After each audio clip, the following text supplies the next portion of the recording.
How's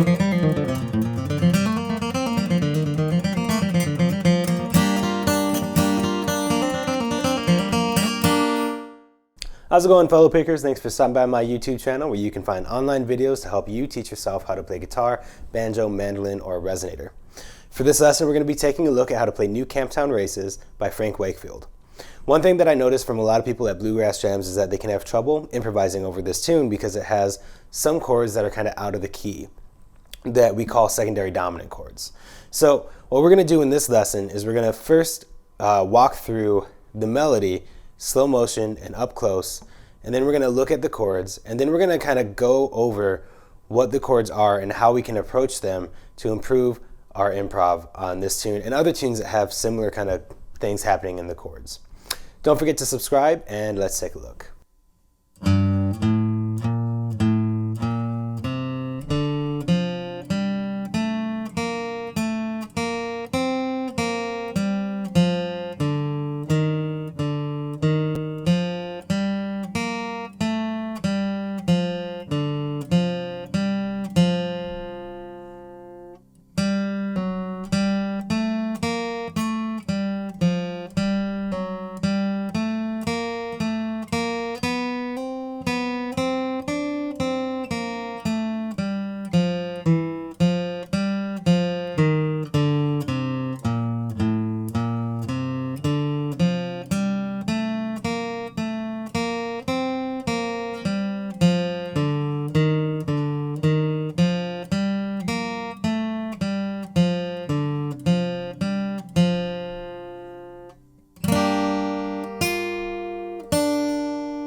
All right, so let's take a look at how to play the chords to the song.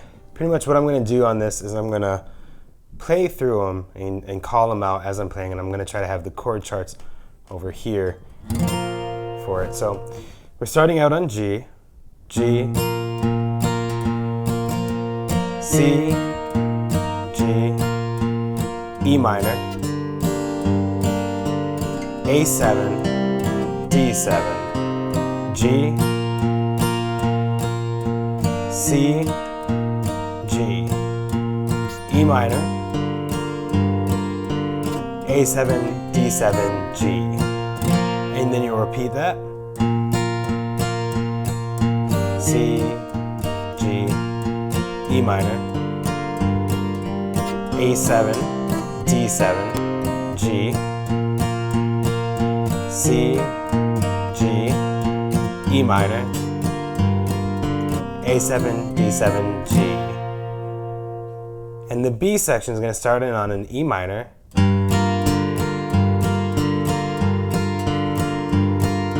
A7, to D7, back to the A part, G, C, G, E minor, A7, D7, G.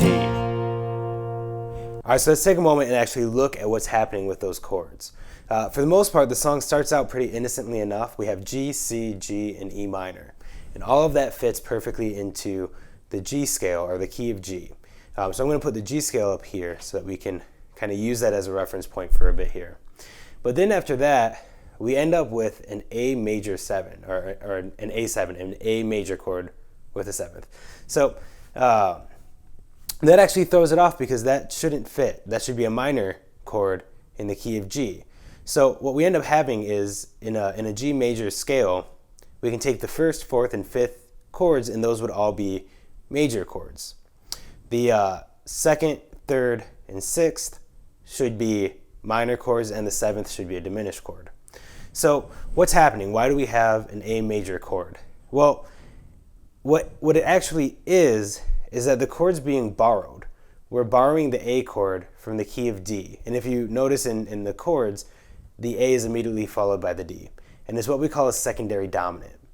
So a dominant chord is a chord that it's usually the 5th scale member in a scale, and it adds the most amount of tension, and it keeps the song, it pushes the song forward. So what we can actually do, though, is we can borrow dominance from other keys, as long as the chord is being used in the song. So in this case, we have a D, and it's borrowing the dominant of D, the A, to help add a little bit more tension into the song. But that makes our scale playing a little more difficult, right? So how do we handle that A? The easiest answer is you just change the A, you just switch your scale over to the D scale, because you end up being in the key of D. And then when you hit that D, you come right back to the G scale. But I want to take a moment to think a little bit about that B section, when we hit that E minor chord really hard. And what we end up kind of having is, if we think of that whole thing in the key of D, the E minor then becomes a minor 2, and we have a 2-5-1 progression, which is really, really common in jazz. And what you hear a lot of the more professional players doing is taking this B section and putting a lot of jazz kind of runs and jazz licks into it. So what does that mean? Not a whole lot. Pretty much it means that you have the opportunity to play the D scale over all 3 of those chords. So your E minor chord, instead of thinking of that as the relative minor of G and playing a G scale, you can think of it as the 2 of the D that it ends up going to, and playing an E Dorian, or just a D scale if you want to think of it that way. The biggest difference here then is that instead of playing your normal E minor scale, so the E, F sharp, G, A, B, C, D, is that we're actually going to be raising the 6th note. So we're going to be playing E, F sharp, G, A, B, C sharp, D. And you can get a lot of cool runs out of that, and it can really make the song sound a lot more coherent. So all that we're doing here is playing in the key of D. I've put together a small example of what I might play on this B section, leading back into the main melody, which we can take a look at right here.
So you can hear it actually works really well. We've switched over to the key of D, and it all still sounds very coherent. And even as I got back into the normal A section, where it's still much more G heavy because of that C chord, I'm still kind of pushing that C sharp note. Now, remember that the trick with this is that when you get to that D7 chord, you do have to go back to the key of G, because the D7 isn't serving as your key anymore. That then serves as another dominant chord to push back into G. So it's a neat tune. There's a lot of cool things that you can do with it. Let me know in the comments below if there's any other things that you like to do with the secondary dominant chords or with this song specifically. Thanks for hanging out, and I look forward to the next video. Until then, happy picking.